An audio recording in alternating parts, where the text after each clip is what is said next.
morning. Thank you for joining us here today at the Board of Selectmen's Candidate Forum sponsored by the Council on Aging. My name is Colleen Thompson. I'm the Plympton Director of Elder Affairs, and I am reading this. And will be acting as moderator today.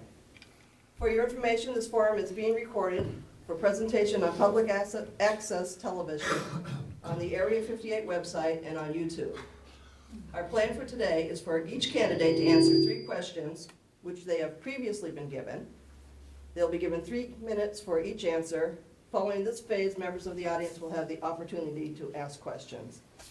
And I know that I don't have to say this, but I will anyway. I expect the candidates and the audience to be polite, respectful, and well-mannered. So let's get started. For those of you who might not know, our candidates are incumbent John Traynor and challenger Nathaniel Sides. Good morning. We've already spoken, and Nate will be answering the first question. The first question is, why do you feel you are the best candidate for the job? What do you offer that will make a difference? And John, why should you stay on the board? Nathaniel, why should you replace John? And Nate, you have 3 minutes. Thank you very much, Colleen, for hosting. Thank you all for coming out on this lovely spring day to spend some time actively participating in your choice for the next selectman. I think that speaks very well for all of you. Thank you. So a little bit about me. My name's Nathaniel Sides. I'm a 20-year resident of the town, and I am very much a product of my upbringing. My parents were both born in the Depression and grew up during that time. My dad left home at 18, went off to fight in the war for 4 or 5 years, came home, never spoke about it again, because you just didn't do that. They did raise a family. He did continue to serve. He served as a school administrator for 40 years on the South Shore. He served in the town of Hanover, where I grew up, in school committee, on the bylaw study committee. He was a local scoutmaster. My mother was a business owner in the 1950s, which is pretty much unheard of back then. She raised 4 kids while owning her own business. She also participated and cooked and served meals to what was then known as the Main Spring House in Brockton to the homeless back in the 70s and 80s. So that's the legacy that I come from. That's the folks that I came from. They're the people that raised me with the responsibility of giving back to the community, to leave the world a better place than you found it. As for myself, I'm a pharmacist. I've been a pharmacist for 40 years. Pharmacy is traditionally one of the top-rated professions in terms of respect and ethics. Pharmacists are accurate. Pharmacists are logical. I've been a town employee in the past. I'm an Eagle Scout. I've been a member of your finance committee for the past 10 years. I know how to get things done. I know how it works. I know how to create a budget. I know how things get completed in town politics. I'm also the president of the Massachusetts Chain Pharmacy Council. We've been advocating on the State House recently, meeting with both the governor's senior leadership and Speaker Mariano's senior leadership about budgetary concerns involving the pharmacy profession. I've even advocated for my profession on Capitol Hill, meeting with senators and representative staff. So again, I know how to get things done. I was chosen to serve on a medical malpractice tribunal in Suffolk County because of my ethics and my impartiality. Pharmacy is a very heavily regulated industry, and I deal with regulators all the time in both Massachusetts and New Hampshire.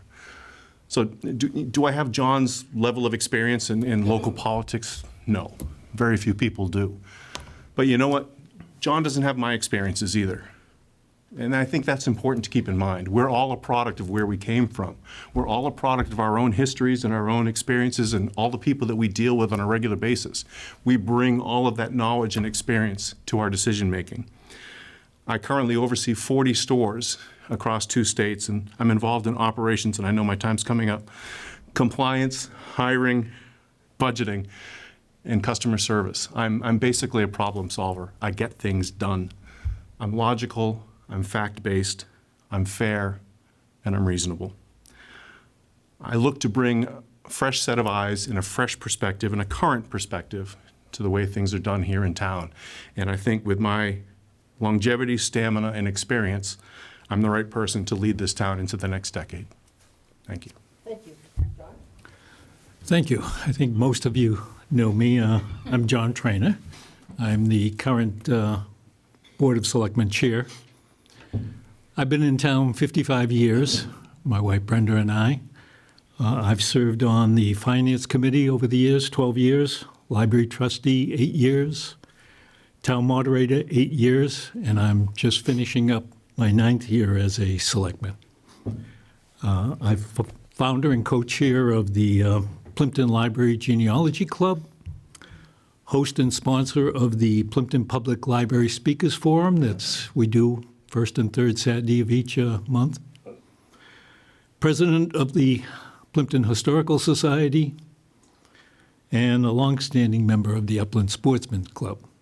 Joined in 1970, and in the late 70s, early 80s, I've held the position of president, vice president, treasurer, and director. So I have a long history with the town. My wife and I bought the land here in 1964 for $800 an acre. Built our house in 1970, moved in. Children went through Dennett, then on to Silver Lake, and 2 of them went to Bridgewater, and then the other went to Northeastern. So I have a long history here. I have a degree in accounting and finance from Bentley College. I spent over 25 years of my career first in accounting and finance, and then I made a decision to move into sales and marketing and spent the next 20-plus years. Worked for a number of companies. I was with Chiquita Banana, United Fruit Company at the time, for 9 years. My wife and I and 3 children, young children, went to living on a banana plantation for a couple of years in Central America. So the fact that my wife went shows you how young we are and stupid. Then went and worked another 7 years for a manufacturing company in Cambridge because I realized I only had an associate's degree at the time and I had to get a bachelor's to survive in the work world as we know it. After that, I worked 3 years for a marketing and distribution company, an Austrian company. And then I joined Digital Equipment Corporation, where I spent 18 years and retired. After I got out of digital equipment, I started consulting on my own, mainly through contracts I had made at Digital.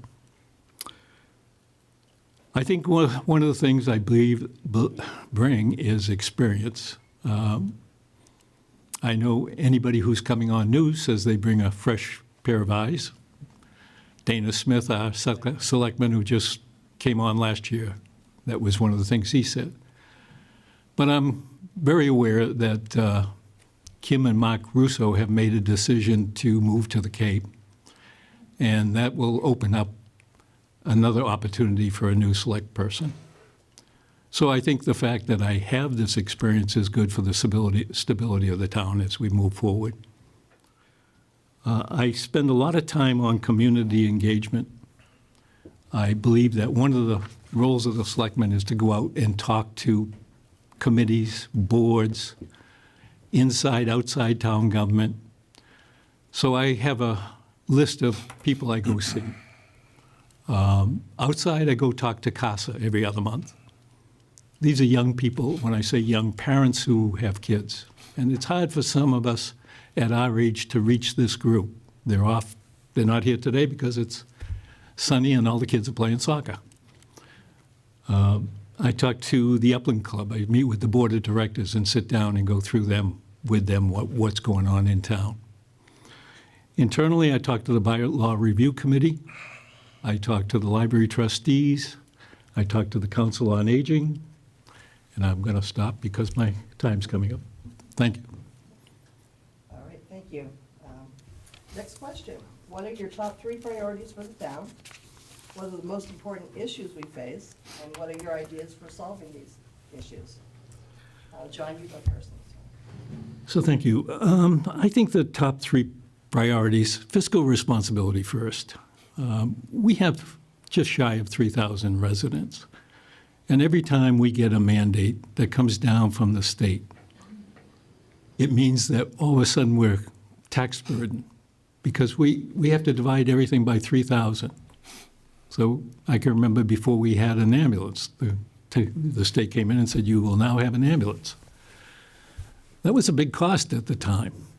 We're now looking at a fire station, which I'll chat with later. But fiscal responsibility, balancing the budget while maintaining services is very hard to do with the number of people we have. I think we have to look for new ways all the time. I think the Finance Committee has done a very good job so that when we come to town meeting, town administrator, town finance committee, board of selectmen, basically come to you and say, this is where we think we can go with trying to keep the burden fair. I think the other one that's high is affordable housing. I hear all the time from seniors that, the house we live in is too big, or we don't want to be on the second floor anymore, and that they're looking for a way to stay in town. I also hear from a lot of parents that I grew up here, my kids will never be able to afford to live here. They're not going to be able to have a house in town. So affordable housing is something we need to look at. I think the accessory dwelling unit is a major step towards allowing that. And if you're not familiar with it, it allows you to add on to your house or barn or garage and actually make a living unit out of it. You have to still pass all the health requirements, septic, water, et cetera. But I think that's a very good start. Board of Selectmen has also been talking to Habitat for Humanity for some time to try to find an opportunity to work with them. Problem is finding a place we can do it. Saving grace in this town in some ways is our wetlands, but it also limits us to finding land that we can work with for somebody like Habitat. I think volunteerism is critical in this town. We have 119 unpaid positions in town government. 36 are elected and 83 are appointed. Only 7 are vacant right now. And I think that's sort of one of my tests of how well we're doing in town. Because when people start to say, I'm not volunteering, that's the danger sign that says something's not going right here. Because up to now, we've been very, very good at getting people. Now, if Carol DiCristofano was here, she would say, don't come talk to me, because every time I see her, I try to put her on a board. Same with Dave Bugby. He kind of avoids me. John, please write down. Okay. So those are mine. I have one more, but I'll pick it up later. Nathaniel? Thank you. Not to sound like a broken record, but I do agree with John, and obviously one of the biggest concerns that we face, financial health of the town in general. Bothers me a great deal when speaking with folks in the town when they say, I'm thinking of moving out of town because I just can't afford to live here anymore. The tax burden is just becoming too great, and that hurts me. It bothers me to a great deal. I have tried over the course of my past 10 years on the Finance Committee to always keep that in the back of our minds as we're making decisions on both doing what's best for the town in terms of providing services and keeping everybody safe and keeping the government running, but also trying to keep the burden to all of us, because we're all taxpayers too, as low as possible. So I think it's absolutely imperative that we continue to seek for any grant money that might be out there, any alternative funding that might be out there. But we also need to take a good hard look at our budget process. And as John mentioned, we've done that a lot over the past few years. We do have a good process in place, but there's still ways that we can tweak things. And I think now that we have our major departments, our police and our fire, at a good staffing level and at a place where they have wanted to be for some time now, it should get to be a little bit more easy to manage the department and kind of maintain the services now that we've added payroll, for example, add personnel to both of those departments. So I'm hopeful that it will get a little bit easier in terms of that. But obviously the added burden of the fire station proposal is going to change that, and we'll speak to that in a little bit. My second priority is the aquifer. I'm very concerned about our water level here in town and keeping our town water clean. I had to drill a well a couple of years ago and was very surprised that we had to go down over 600 feet to get water.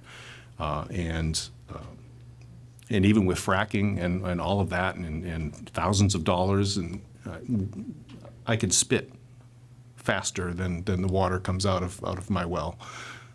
That's probably not a good analogy, but I think you know what I mean. And obviously, there's a concern of chemicals and things leaching into the ground. We have some industrial proposals on our border, and we need to make sure that we work with neighboring towns to limit their desires to take advantage of their property that might abut Plympton, but obviously we share an aquifer with them. State did some PFAS testing. Those are the forever chemicals that leach into the ground a few years ago. We did participate, Janet and I, to have our water tested because I was nervous about that. Fortunately, it came back clean. And then lastly, Have another, 5 seconds. no pressure.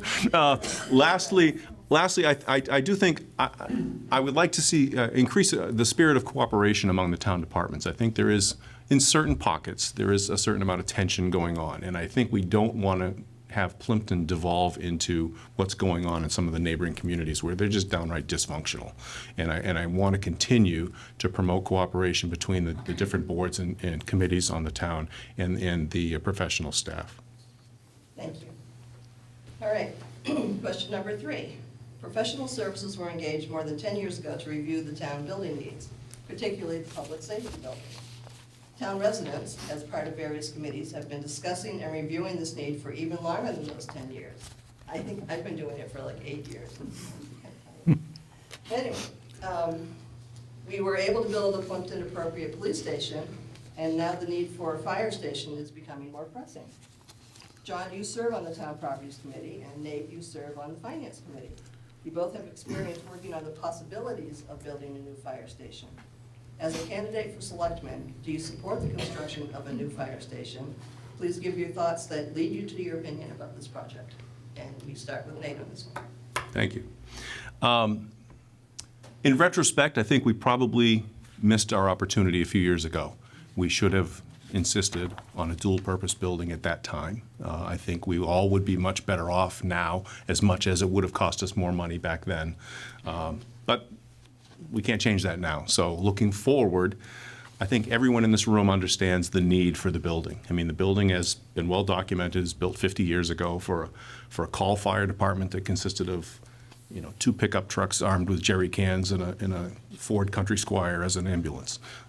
I think we know that the needs of the department, the needs of the town are much greater than they were 50 years ago. We voted several years ago, John made reference to it earlier, about professionalizing the ambulance service. We voted many years ago because the town wanted to have the security of having a full-time fire department, full-time ALS department available to us. Well, that costs money, and we need to support those folks. It was raised at one of the presentations that the Properties Committee did a couple of weeks ago. One of the residents spoke up and spoke very eloquently about the fact that we owe it to the men and women of the department, not only to keep us safe, but to keep them safe as well. I mean, there's a lot of statistics about safety, long-term safety for firefighters as a result of poor working conditions. Chief Duddy mentioned that there's a bunch of new regulations that are coming into effect this year. So not only is it necessary for the proper operation of the department, the way we all need and demand, but it's also for their safety. And frankly, it's a potential liability for the town if we don't support these folks. So am I happy about the price tag? No. I mean, it's a lot of money. It's a lot of money. But when I look at that, and this will give you an idea of sort of the process I follow when I'm trying to reach a decision about pretty much anything, I take a look at that. The building is projected to be roughly $11 million. So if we went to the Town Properties Committee and said, look, we need you to find $1 million, could they do it? Yeah, probably.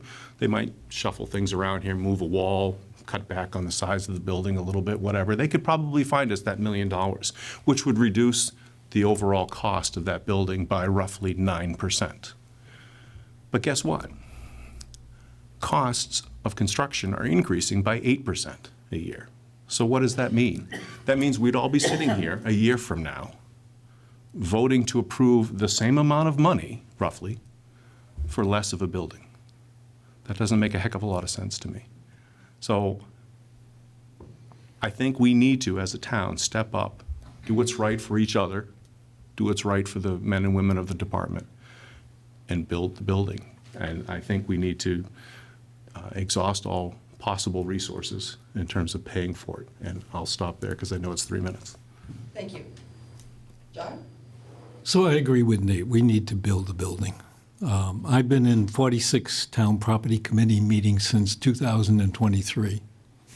I think we've done the heavy lifting as far as bringing it this far. We have traveled to different fire stations. We've been down to Sandwich, over to Mattapoisett, over to Onset, Harwich. I mean, we've looked at the stations that we think are similar to ours, and also to learn. We have put together, with the cooperation of our project manager, who actually did the police station, so he was a known product to us, and we felt like he specializes in fire and police station municipal buildings. We came to a point where we could go out and qualify for bids, which we've done. We then asked for final bids. We expected that maybe we get 2, 3, 4 because of the environment. Turns out we got 11, of which 8 bids were actually, here's what it'll cost us. So that means when we go to town meeting next week, we will be able to say, this is not an estimate. This is what it will cost because we have the bids. And therefore, the $11,145,000 that we're looking at as the lowest bidder will actually sign a document. We know that this person has worked with the project manager's company before, and they feel good that this person can deliver. They've done municipal work before, fire stations and police. But it's a hard call. We're asking the town to step up and go for a debt exclusion for 30 years for roughly $14 million with all the equipment, et cetera. We think, having talked to the finance and the financial team, there's an opportunity out of our capital equipment budget that $100,000 could be put towards it. But the finance committee obviously has to buy into that, and they haven't had a meeting on it yet. It takes a 2/3 vote at town meeting, and then it goes to a ballot on the Saturday meeting where a majority will vote. I hope we can get it through town meeting because I think it's important that the residents, the full town, have a chance to vote on this. I understand people when they say, I just can't afford anymore, I'm reaching the limit.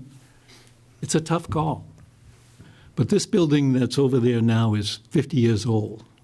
My brother-in-law, Alan Ferguson, built it, if you knew him. The building we're looking at now will be good for at least 50 years.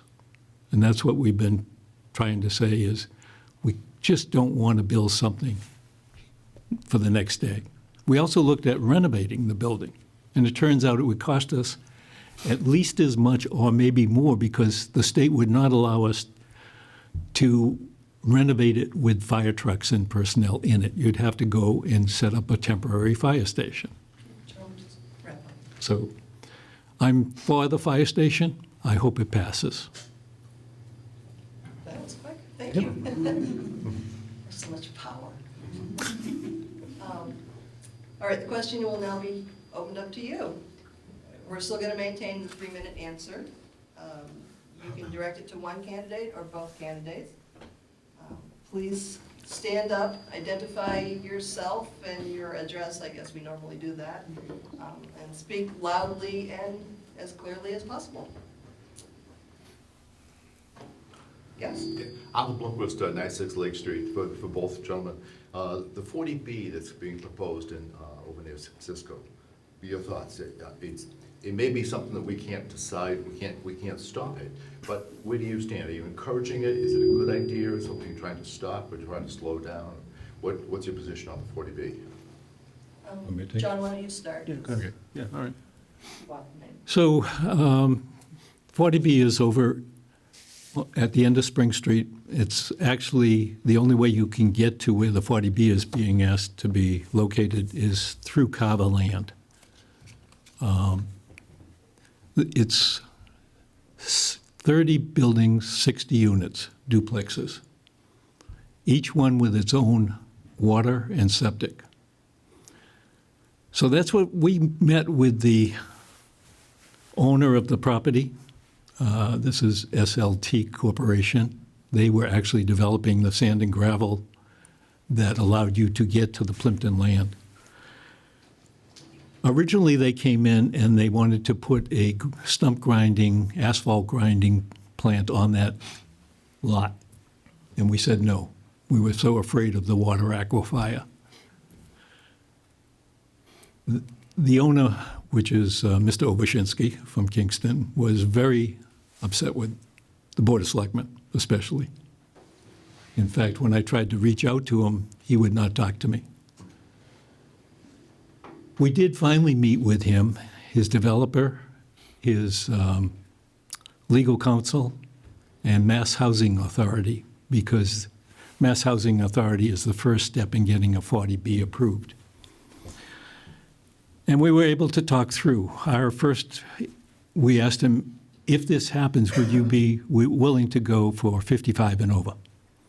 And he said no. Partly because there's 55 and over going on in Halifax on 58, as you're aware.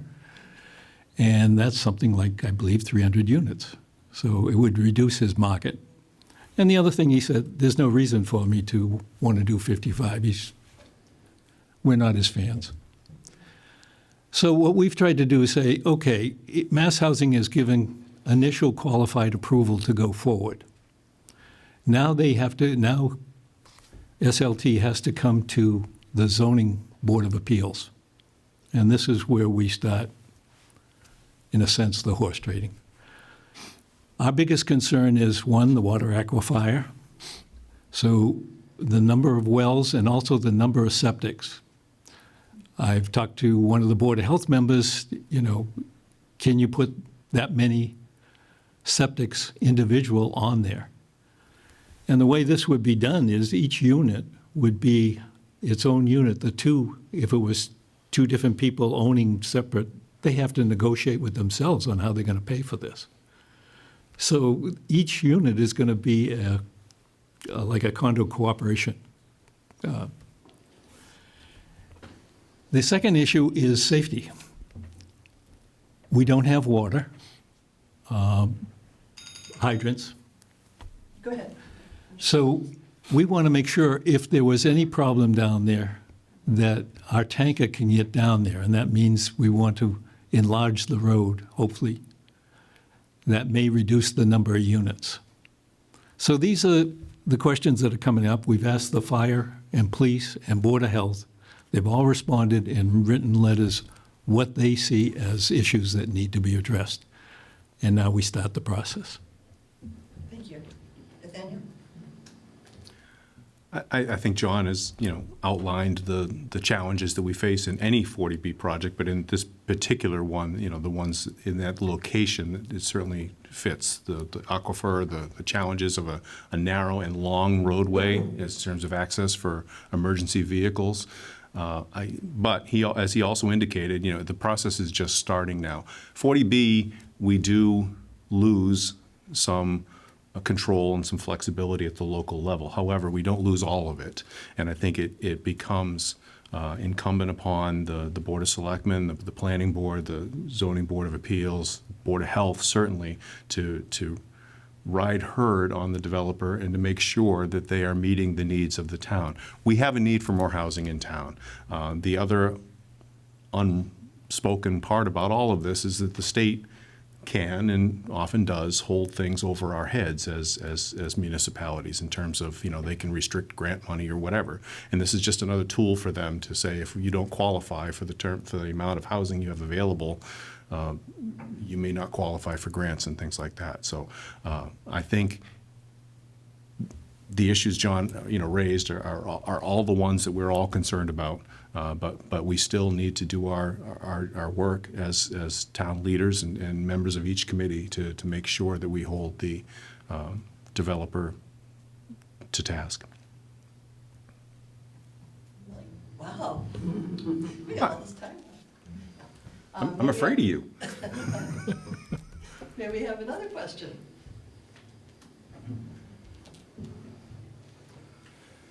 Another question. We've got one in the back, Arthur. Oh, good. Debbie Batson, 23 Forest Street. I just wondered why you both want this position at this time. If there's some particular reason that has brought you forth and why you would like to continue. Thank you. Sure. Nathaniel, you'll start. Thank you. You can call me Nate, please. I don't know who you're talking to. I go back and forth with people too. You've called me worse.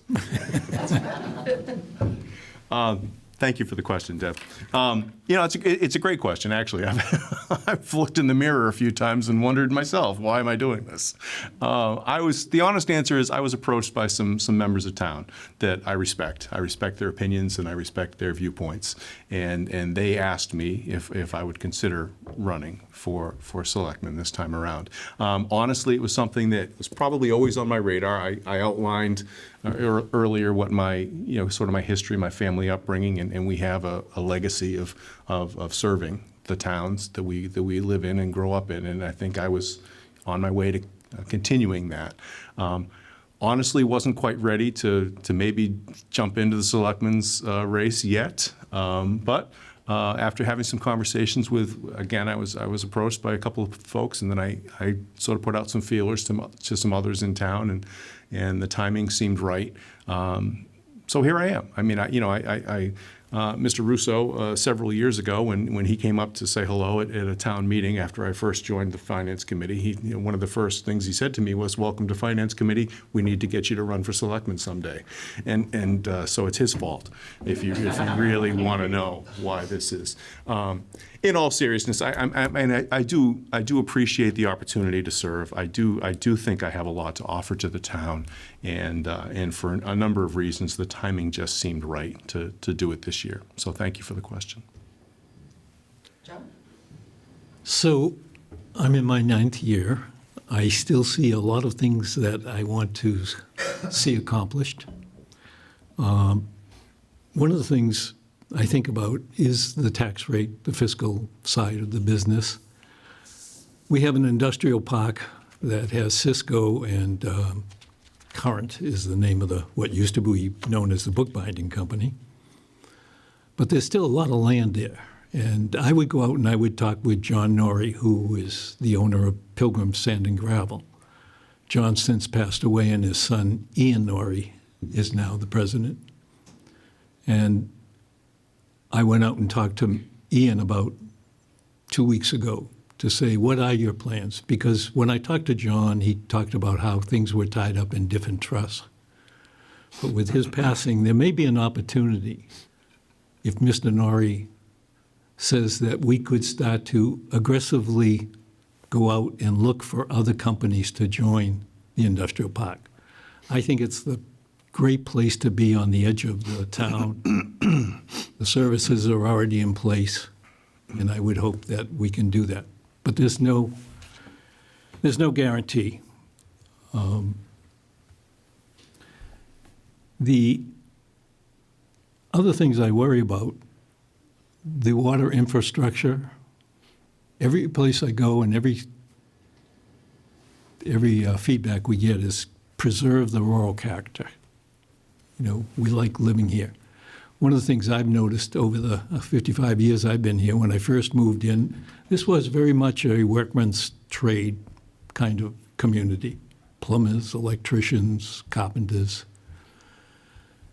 There's 4 houses for sale right now in Plympton, and they range, the lowest being $491 to over $1 million. The town is changing. Whether we like it or not, I'm not saying it's good or bad, but it is changing. Professionals want to come into this town for the character of it. And that brings another set of issues to address, because they come in many times with services that they expect. And you have to drill your own well, you have to have your own septic, and that leads to some interesting conversations sometimes. The school is probably one of the finest schools on the South Shore, the Dennett.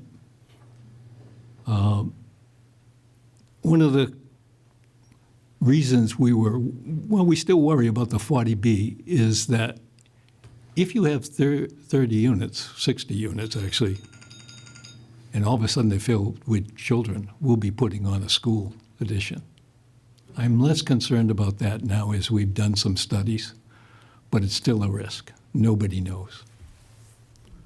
Thank you. Nancy? Nancy Butler, 49 Maple Street. I have a question for Nate. John mentioned that he goes and visits different groups in town. Are you fully employed now, or will you have time to, John comes to the Council on Aging meeting, and I assume most of the meetings he goes to are daytime. Is that something that you will be able to continue doing? What are your thoughts on that? In another 62 days, 5 hours, and 51 minutes, I will be retired. So yes, I look forward to having the time. And getting back to Deb's question earlier, I absolutely, that was another, once I had my meeting before our pizza at Poopsie's with my financial planner, and we were given the green light that I could go ahead and retire, boom, done. So that was kind of the final straw for getting back to your first question about why this year, why run this year. So yes, I've always, in my profession, I've always gone out to talk to various groups, whether it's local school groups about drug safety, or senior citizen groups about drug safety, or immunization, or whatever. I mean, I've always been an advocate for getting out in the community and sharing my knowledge and my experiences with the community. And I think especially, I mentioned earlier about there's a certain level of tension between some of the departments in town. I think there's also a certain level of tension between some of the townspeople and the leadership in town. And I think a lot of that comes just from lack of knowledge. So I think what John does with the coffee hours on Saturdays is wonderful. I've tried to make a few. Saturdays sometimes I'm in New Hampshire working on Saturdays, so it's not always possible. But yes. Kitty will tell you it's a long-winded answer, but yes, the answer is I look forward to being able to get out and meet with the various groups and interact with them and hear from them. I put up a website as part of the campaign, and one of the pages on the website is contact Nate, and I've been very pleasantly surprised at some of the contacts and interactions that I've had with folks, just regular folks reaching out, asking questions, and it's been a nice part of this whole process, and I look forward to continuing that. Thank you for the question. I'm thinking regardless of what happens next week, we might get you in to talk to the COA. Happy to do it. In 55, what did I say, 55? 60, yeah. Another question? Arthur? Go ahead. Yeah, Arthur Blomquist, 96 Lake Street. The ADUs, the accessory dwelling units, are the hot topic. Okay, everybody's talking about having them. I understand there are several. There's one on Elm Street that's coming up on 8 Elm Street, and the building inspector told me I think there are 5 or 6 that are in the works. These things, what's your, to both of you gentlemen, what is your thought about these things? Are they a good idea or not? The second question is, I don't believe there's any restriction on age for those things. So there could be children living in an ADU, and how would that impact the school? And I think this starts with John. It's accessory dwelling unit. It's a small. Yeah, I'm sorry. For those, ADU is accessory dwelling unit. It's the opportunity to redo, say, a garage or a barn. I'm all for it. I think it's the one avenue I see where seniors and others can still live in Plympton. All the seniors, I don't think I've met a senior yet that hasn't said, that's the issue I'm facing. My house is too big. I can't keep going up and down stairs. I think it does present some issues around, it has to follow all the health guidelines. So the well has to be approved, the septic has to be approved. If the septic that's there doesn't meet the standard, then they have to put in a new septic. But I think it's one of the few ways we can help our seniors and also start to meet maybe some of the state standards.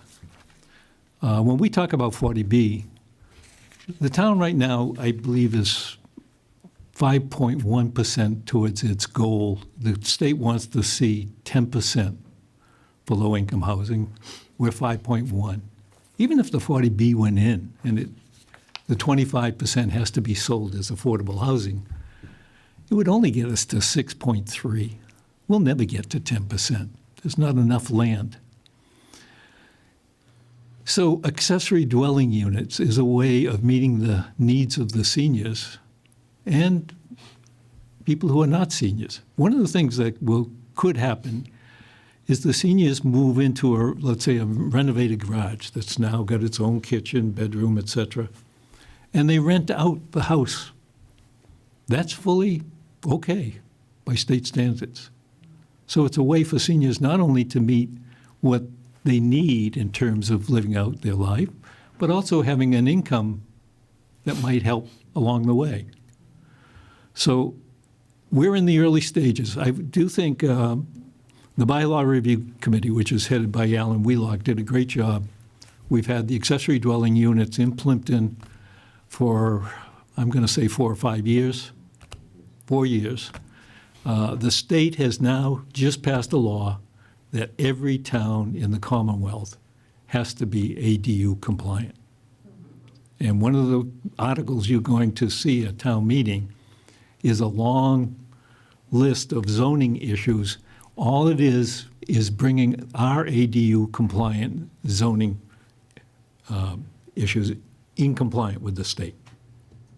We're really not adding anything to it. So you're going to see it across the state become more and more of a talking point. That's it? Yep.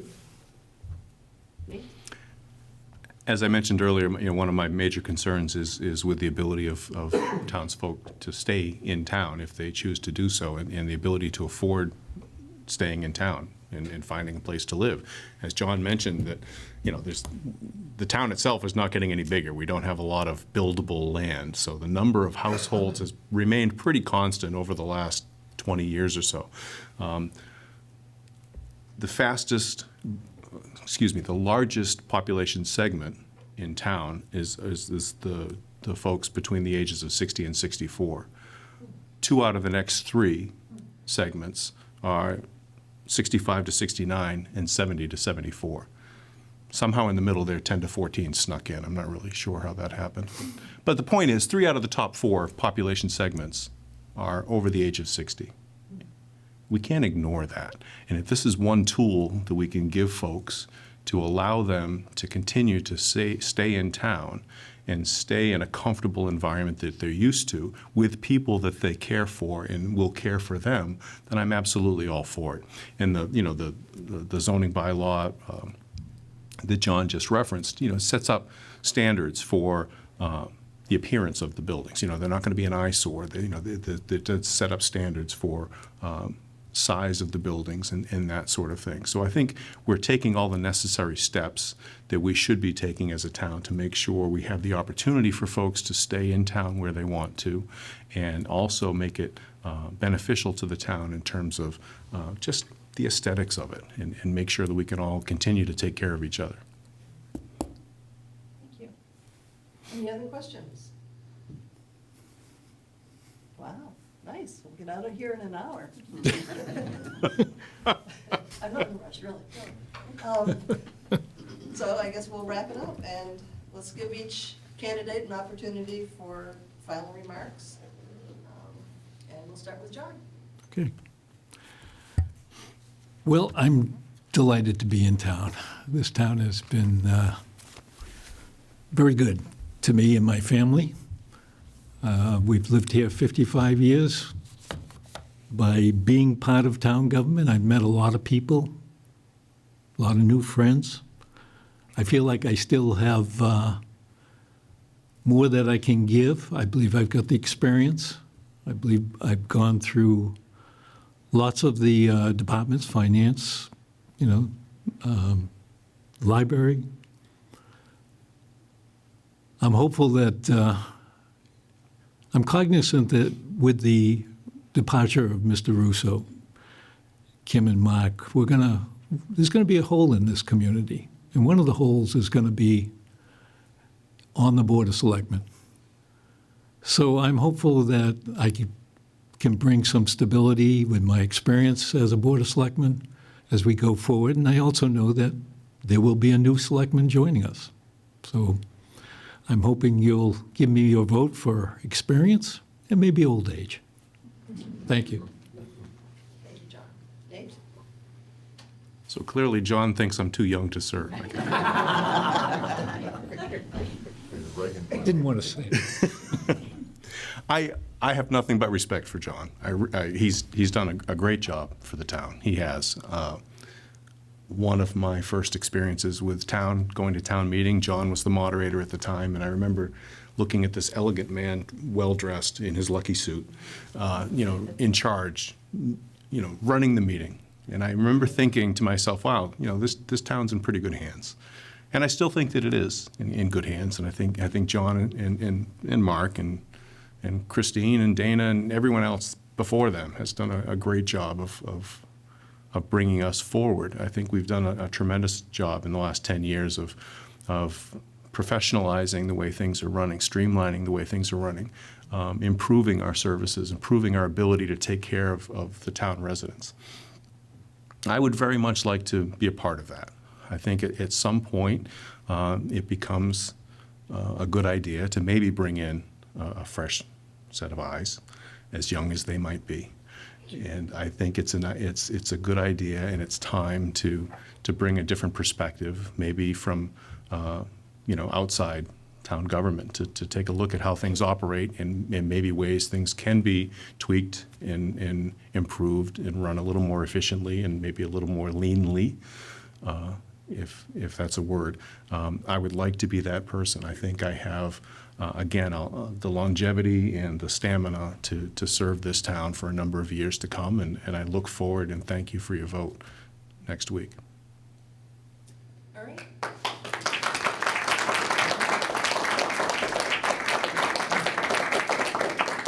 Thank you, John. Thank you, Nate. And thank you all for attending. Well, enjoy the day. Yeah.